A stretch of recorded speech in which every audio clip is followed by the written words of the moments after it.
இரட்சகர் இயேசு கிறிஸ்துவின் நாமத்தில் உங்கள் அனைவருக்கும் என்னுடைய அன்பின் வாழ்த்துக்கள்.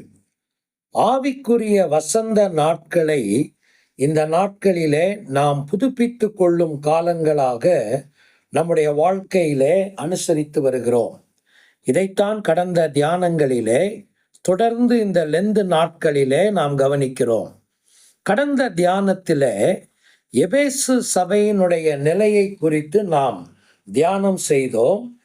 ஆதி அன்புக்கு திரும்புதல் என்பதுதான் அந்த சபைக்கு கொடுக்கப்பட்ட கட்டளை. எப்படி இதை அந்த திருச்சபை தொடர்ந்து அபியாசப்படுத்த முடியும்?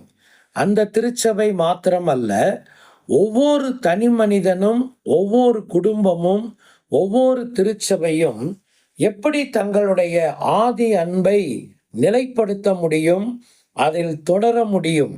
அதற்கான ஆலோசனைகளும் இதே வேத பகுதியிலே கொடுக்கப்பட்டிருக்கிறது. எபேசு பட்டணத்திற்கு கொடுக்கப்பட்ட அந்த ஆலோசனைகள் என்ன? 2ஆம் அதிகாரம் வெளிப்படுத்தின விசேஷம் 1 வசனத்திலே நாம் வாசிக்கிறோம். எபேசு சபையின் தூதனுக்கு நீ எழுத வேண்டியது என்னவெனில், 7 நட்சத்திரங்களை தம்முடைய வலது கரத்தில் ஏந்தி கொண்டு 7 பொன் குத்து விளக்குகளின் மத்தியிலே உலாவி கொண்டிருக்கிறவர் சொல்லுகிறதாவது. 7 பொன் குத்து விளக்குகள் மத்தியிலே 7 நட்சத்திரங்களை தம்முடைய கரத்தில் ஏந்தி கொண்டு உலாவி கொண்டிருக்கிறவர். இதன் பொருள் என்ன? நாம் இதற்கு பொருளை தேட வேண்டியதில்லை. திருமறையே அதை சொல்லுகிறது. 1 அதிகாரத்திலே வெளிப்படுத்தின விசேஷத்திலே 13வது வசனத்திலே 7 குத்து விளக்குகளின் மத்தியிலே நிலையங்கி தரித்தவராக ஆண்டவர் நிற்கிறதை பற்றி வாசிக்கிறோம். 16வது வசனத்திலே தமது வலது கரத்தில் 7 நட்சத்திரங்களை ஏந்தி கொண்டிருந்தார் என்று 1 அதிகாரத்திலே வாசிக்கிறோம். இதற்கான விளக்கம் அந்த அதிகாரத்தின் கடைசி வசனத்திலே இருக்கிறது. என் வலது கரத்தில் நீ கண்ட 7 நட்சத்திரங்களின் இரகசியத்தையும் பொன் குத்து விளக்குகளின் இரகசியத்தையும் எழுது. அந்த 7 நட்சத்திரங்களும் 7 சபையின் தூதர்களாம். நீ கண்ட 7 குத்து விளக்குகளும் 7 சபைகளாம் என்று வாசிக்கிறோம். அப்படியானால் 2ஆம் அதிகாரம் 1 வசனத்திற்கு விளக்கம் என்ன? 7 நட்சத்திரங்கள் என்றால் 7 சபையின் தூதர்கள். தூதர்கள் என்றால் தேவ தூதர்கள் என்பது அர்த்தமல்ல. அந்த சபையின் ஊழியர்களை குறிக்கும் ஒரு வார்த்தையாக நாம் அதை காணலாம். மெசஞ்சர் என்பது சரியான பொருளாகும்.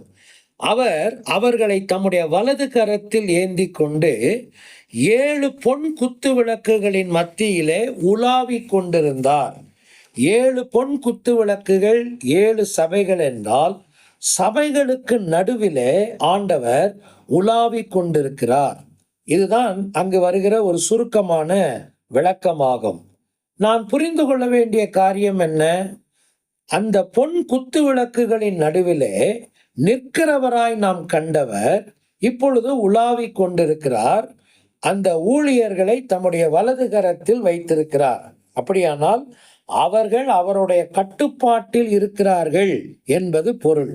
அது மாத்திரமல்ல, அவர் அதன் நடுவிலே உலாவுகிறார் என்பது அவருடைய அதிகாரத்தை குறிக்கும் ஒரு செயலாகும். புரிந்து கொள்ள வேண்டிய விஷயம் என்ன? கடவுள் திருச்சபையின் மேல் முழு அதிகாரத்தையும் கட்டுப்பாட்டையும் அவர் கொண்டிருக்கிறார். அவருடைய கட்டுப்பாட்டின் கீழ்தான் மனிதர்கள் இருக்கிறார்கள். அவருடைய கட்டுப்பாட்டின் கீழ்தான் திருச்சபை இருக்கிறது. எந்த ஒரு தனி மனிதன், எந்த ஒரு குடும்பம், எந்த ஒரு திருச்சபை கிறிஸ்துவின் அதிகாரத்தையும் கட்டுப்பாட்டையும் தன் வாழ்க்கையிலே அங்கீகரித்திருக்கிறதோ அதுவே தன்னுடைய ஆதி அன்பை காத்து கொள்ள முடியும், ஆதி அன்பிலே தொடர முடியும். சகோதரனே, சகோதரியே, உன்னுடைய வாழ்க்கையிலே கிறிஸ்துவின் அதிகாரம் இருக்கிறதா? உன்னுடைய வாழ்க்கையிலே அவருடைய கட்டுப்பாடு இருக்கிறதா?